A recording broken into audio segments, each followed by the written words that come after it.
I'm Melissa Royster, and you are watching Mission 360. Every week, we focus on mission stories and challenges all around us. In 2013, members of the 1 Year in Mission team came from around the world to New York City. Their objective? To share Jesus and the message of hope with people. They came to learn, develop, and implement mission projects that can be contextualized and replicated back home. Listen to their testimony as they share the challenges of doing mission work in the urban context. It is hard because in Brazil everybody is more open. They are friendly, you can talk to someone in the bus, in the subway, and then you can try to make connection and say something. It's my first time when I live with someone who I don't know really. Sometimes it's difficult because you need like your own space. I try to be humble, I try to be patient to understand them more. You're having to navigate through all kinds of individuals coming with the different cultural beliefs and cultural ideas, and it's made me a little bit more patient. It's different back home because you can see the needs of people because you're familiar with them and you know the circumstances back home. And here it's hard to reach people. It's hard to understand them. People are very busy and maybe we haven't had a chance to connect with the people that we really need to connect to. I understand that God can't depend on feelings, but I like to feel my God when I look at the sky, when I see nature. But here it's more difficult because big buildings and so a little piece of sky, and so I can't see stars here because it's big city and all the lights. Being together with all these people, it is not always easy. It involves challenges. And it teaches you patience. When God, he brought me here, in the beginning I was struggling if I really could go here because I didn't feel capable of doing this project. It has been challenging to come and just leave it in God's hands, but God, He's trying to show me really that in my weakness He is strong, and to trust Him with all the things that will happen here, that He will work.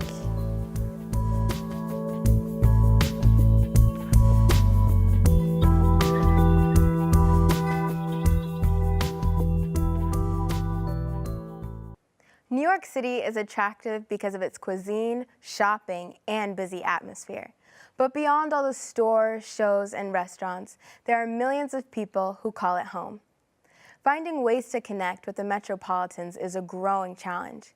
To effectively connect with the people of New York, the Seventh-day Adventist Church is setting up centers of influence, or Life Hope Centers. Pastor Bloody Leno is the director for one of these centers in the heart of New York. Bloody, thanks for joining us today. You're just up the road, but New York's like a different world away, right? How long have you been pastoring there? I've been in New York for 7.5 years now. And before that, what were you doing? Before that, I was living and pastoring in Sao Paulo, Brazil. Okay, so you've been involved in urban ministry for quite a while. Yes, I have. I've had the privilege to. Yeah. Now, among your other responsibilities, recently you have started caring for what we call a Life Hope Center, a center of influence in Manhattan. Where is that located? It's very exciting to have this location. It's in the Midtown area of Manhattan. We're right off Fifth Avenue at 40th Street, and only a couple blocks away from Times Square. So we're right at the heart of New York City, and where everything happens. It's just a wonderful location because you're directly opposite the New York City Library. And from the roof of the building, you can look directly down on Bryant Park, where thousands of people come eat their lunch. And my daughter loves to go there because there's an outdoor reading room. I mean, you just got so many people that you can connect with. What an opportunity. It is a great opportunity, and we get to connect with people from all walks of life and from different areas of the world as well. Not only tourists and people who are coming to visit, but also those people that call New York City home and that work in the area and that live in the area. It's a great opportunity. Now, I know that you've done your research. You have done research on the community around, so you know the breakdown of the ages of the people who live within a 1 mile radius. What else did you find out? Well, we found out that our area is inhabited by quite a fairly young population. The average of our population there is 39 to 40 years old. And most of them are people who work in the city and who work in the commercial buildings that surround the area where we're at. Yeah, and so now you are working on using this center as a platform for ministry, where you mingle with people, you show sympathy, you minister to their needs, you win their confidence, and you lead them to Jesus. So what have been some of the first steps that you've taken? Well, we've started to implement some of the activities and the events, the special events that we hold there at the center. We started in June, and so we've been 3 months into doing this. But one of the things that we found very interesting and very attractive, and especially as we connect and we're trying to connect with the people, is what we call the lunch seminars. So what we do is we offer a light meal, a healthy meal, to all of the people, all of our community who work there in the area, in the commercial buildings, in the various businesses around there. And we offer that lunch during lunchtime. But it's different than just a light meal. As they come in, as they serve themselves and savor their lunch, they're also listening to a seminar, a topic that has been actually chosen and picked by them or their peers based on the previous event that we've had there. That's a great idea. So you're not just dreaming up what you think they want to hear, you're asking them, what would you like to hear? Absolutely. Great. And that's one of the ways by which we're connecting with them. Another event that we've had there, and we're actually planning to have in the next couple of weeks, is what we call our version of happy hour talks. Okay. So what we do is we offer a variety of healthy drinks and a good atmosphere in which people can come and relax after a day's work. And as they do that, we are also offering a seminar and some time and space where they can interact and learn more about that. Our next topic is actually going to be on financial success. That's what we're gearing towards. Excellent. Now, I mean, this building has been owned by the Adventist Church for many years. I mean, I would hate to think how much it's worth. This is prime real estate. And now you are being very intentional that this space will be a ministry space to connect, not to just keep it separate. What are your plans for redesigning, I guess, that space? Yes, we're actually forming a team, and together with this team, we're putting together a business plan for the center. Some of the ideas and the dreams and the projects that we have is to be able to establish a vegetarian cafe and a juice bar at this location. This is a 3-story building that has a lot to be explored. We already have a bookstore in the premises, and we want to expand that as well. But we also want to have some space to offer some space to the community where they can connect. And we also want to be able to have multi-purpose and multi-function rooms where we can have different seminars, different setting. We want to do fitness classes. We want to do vegetarian cooking classes. We want to do counseling and establish a counseling center there. And one of the features that we have there is we have a rooftop. Yes. And we have a rooftop in New York City. And people would pay a lot of money to have that. And it's a beautiful location that we have there. And our dream and project is also to develop that rooftop into an area and a space where we can create more events in order to connect with our community. Now, on Sabbath afternoons, you've already got a small group meeting there? Yes, we do. We also started in June, our meetings there. And since the month of June, we've been meeting there every Saturday afternoon at 5:30. And the intention there is to start and to plant a church, but a church that will speak to the needs and will meet the needs of the postmodern and the secular. Fantastic. That's wonderful. Viewers at home, if you want to learn more about Life Hope Centres, these urban centres of influence, just visit our website at www.missiontothecities.org. That's missiontothecities.org. And hopefully, Bleddy will have some pictures up there of the centre there near Bryant Park. Definitely. Thank you so much for joining us. It's been wonderful to hear what you're doing. Thank you for having me.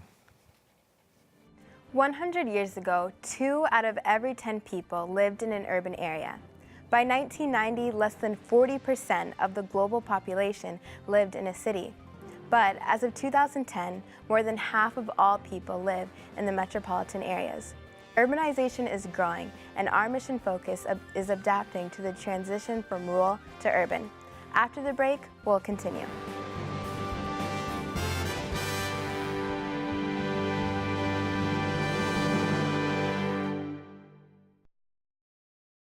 One thing held in common by most cultures is the pleasure found in sitting down to enjoy a warm bowl of soup. Nancy Kite has collected and taste-tested recipes from more than 130 countries around the world. In A Taste of Travel, you will feast on the bounty of fruits, vegetables, nuts, and grains that nourish us. If you live in North America, please call our toll-free number or visit our website and ask for your free copy of A Taste of Travel. Welcome back to Mission 360. We're focusing on metropolitan mission work. We have learned that it's challenging. It requires creative methods and lots of hard work. It's difficult to get the attention of people who work hard and conduct busy lives. People in the cities tend to have less interest in God and no time for religiosity. Up next is Peter Sinkala. He will share with us about his work among one of the largest atheist people groups. Hey Peter, thank you so much for joining us today. I've had the pleasure of visiting your beautiful country, but when I look at the list of countries in Europe where unbelief reigns supreme, the Czech Republic is at the top, with people who no longer believe in the Bible, no longer believe in God. How do you even start doing ministry in that sort of a context? Well, the difficulty connected with that is it used to be a very religious country. There were quite a few Reformation movements. And the picture today is, as you described. John Hus. Right. Yeah. Well, it took me a couple of years to study this issue and understand religiosity of these people on a deeper level. And I realized it's not really atheism. It's kind of a way to hide from the church attacks, as people would say, you know. The church which? Attacking people, oh, you know, doing the evangelism, imposing their belief systems on them. And so one way that I found meaningful working with these people is to come on their terms and develop relationships and mingle with them, be with them, whether it be leisure activity or some needs-oriented activity. As for example, we did English class, adult class, or daycare for kids in our center that we established, 8 years ago, or gospel choir singing, even singing spiritual songs in English. And people come, and our singing group grew into, when I put all the groups together, all the 3 groups, 80 singers today. Wow. Yeah. So you start not as a church, not as I'm coming in here as a pastor. You come in, I'm here, a friend, or? Well, believe it or not, I told them pretty soon that I am their pastor. They can always talk to me. Only we do not have church as a church building, or we don't call it church, and we don't really study Bible as if I had open Bible, or we don't speak about God and Jesus as openly as we would do in the church. However, these people are going through their issues, you know. For example, one time, one lady would come to the gospel choir and she would say, something happened to my friend. Can we sing for them a song? And so a ritual was created that replaces intercessory prayer. We sing a certain song and we send out positive energy, some people call. Well, over the years, they have settled with the idea it's actually prayer, so we will pray. But it took us some years to get there. So what you're talking about is moving outside of the confines of a church building and meeting people where they're at. Right, right. And it's actually working, but it's time consuming. If I would do it the way we were expecting to work with people, do felt needs evangelism and then evangelism direct, it would not have the results. I've been there for 12 years and 7 years out of that I'm meeting these people that we were talking about. Well, it sounds to me that you're following the example of Jesus. Well, he is my example. Yeah. Who came and mingled among us. Yes. What you're telling me is that the mingling takes a long time. Yes. Yeah. But then, after these many years, right now, for the last year, I can see miracles happening. The ministry is multiplying in many ways, and those people who have been involved in this or other way, working with us, they are actually coming much closer to recognizing who God is and who Christ is, and they are on much better personal terms with God. When I was in the Czech Republic last time, there were 3 or 4 women who sang with you a musical item, and every one of them had come from a non-believing background. Tell me the story of somebody who's come to know Jesus. Well, the one lady that was with us at that time, she came to the Mother's Center, and she was a single mother with 2 children, and just hanging out with other moms, and her kids were playing there. And then her friend, actually, who recently joined the gospel choir and was part of the Mother Center, invited her. And then she invited her even to the Saturday worship we have with the church plant. And so she came there. And so we embraced her into our family, basically. We are kind of a spiritual foster family, as I call it. And we helped her, and then we spent summer camp together. And she became actually interested in Bible and in Christianity because she knew that we are Christians. So we lent her books to read, and then I started to study Bible with her. And slowly, step by step, she embraced it. But the major part is she was actually adopted into our family. And for her, that meant a lot. And so the rest just followed. So are you finding that people are starting to feel as if they belong with the group before they start believing? True, that's true. That's true. There is a strong, close-knit community happening on more than one level, you know, gospel choir or adult English classes that actually sometimes meet in the evening and watch movie and they socialize together. Or even moms in the center, in the Mother Center, when we spend 1 week with them in the summer camp, it brings us closer. Do you get much criticism from other church members about what you're doing? Initially, the last 4 years, I was the black goat, or how do you call it? A black sheep? A black sheep. Yeah. But not anymore. Yeah. No. They see people were baptized, and there are even more people prepared. And in the coming years, it seems like we will have plenty of work preparing people for baptism and inviting them to Jesus. Well, you can take comfort that you're in good company, because when anyone throughout history has done something innovative for Jesus, there's always criticism. Peter, thanks so much for sharing with us today. Thank you. God bless you. Okay, you too. The Czech Republic is one of the most secular countries in the world. Let's find out how young Seventh-day Adventists are mingling with students on secular college campuses while maintaining their faith. In cities throughout Europe, sharing Jesus is a growing challenge. One of these challenging countries is the Czech Republic.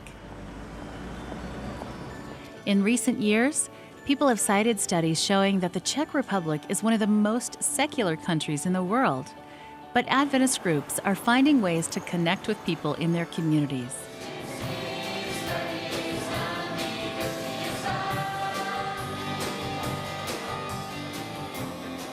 A program known as INRI Road has had great success on college campuses since 2006. In the Czech Republic, most people leave the church during their university years. INRI Road is a youth-driven program that allows youth to refuel their faith and gather together for worship.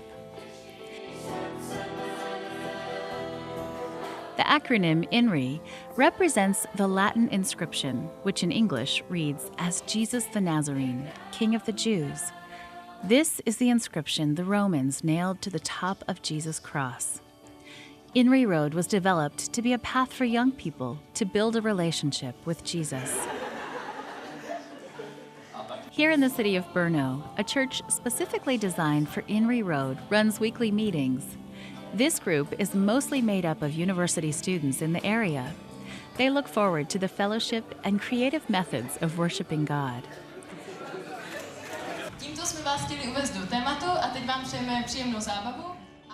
Blanca is a volunteer who helps prepare the weekly programs. She feels that INRI Road is important to her life. INRI Road is like my kind of family. There are people, we know each other, we help each other with things, we support each other. It's like everyone has his own way, own life, own personalities, but we have only one God. Those who are a part of INRI Road are passionate about the programs and feel very strongly that this is an important part of their communities. We would like to help them grow personally and spiritually and become a strong part of our church in the future. INRI Road is meant to reach 3 groups of people. The first group includes members of the church.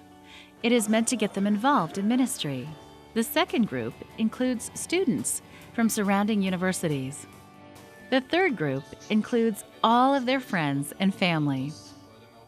I had opportunity to serve the others, to help the others to find Jesus through INRI Road. I had opportunity to establish new friendships. Other groups throughout Czech Republic are passionate about bringing people to know Jesus. We can invite our friends and we can tell them that we are believers, and it is normal for us. I want to do something for God, and so I'm in INRI Road. Please pray for INRI Road, that it may grow and be used to share Jesus with the youth in Czech Republic. And thank you for supporting the mission of the Seventh-day Adventist Church.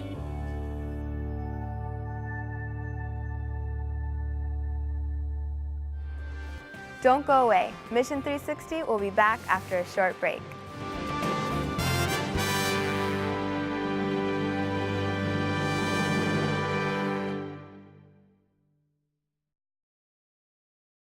One thing held in common by most cultures is the pleasure found in sitting down to enjoy a warm bowl of soup. Nancy Kite has collected and taste-tested recipes from more than 130 countries around the world. In a taste of travel, you will feast on the bounty of fruits, vegetables, nuts, and grains that nourish us. If you live in North America, please call our toll-free number or visit our website and ask for your free copy of A Taste of Travel. In Matthew chapter 9, there's this beautiful verse where it says, Jesus went through all the towns and villages, teaching in their synagogues, preaching the good news of the kingdom, and healing every disease and sickness. Here he is working in the rural areas and in the cities, and he's using a holistic mission. He has an approach where he's not just coming and preaching at people, but he's ministering to their needs, showing sympathy to them. It's a beautiful picture of a God who is concerned with the whole person. And when we look at our mission today, we also are called to holistic ministry. I want to thank you for joining us today on Mission 360. I hope you've been inspired by what you've seen and heard. Thank you so much for your continuing prayers and your financial support for Adventist Mission. Remember, you can always go to our website at adventistmission.org to find out more information. But before we close, let's watch this music video and let's use this time to make a personal recommitment to our wonderful God and to be involved in His mission.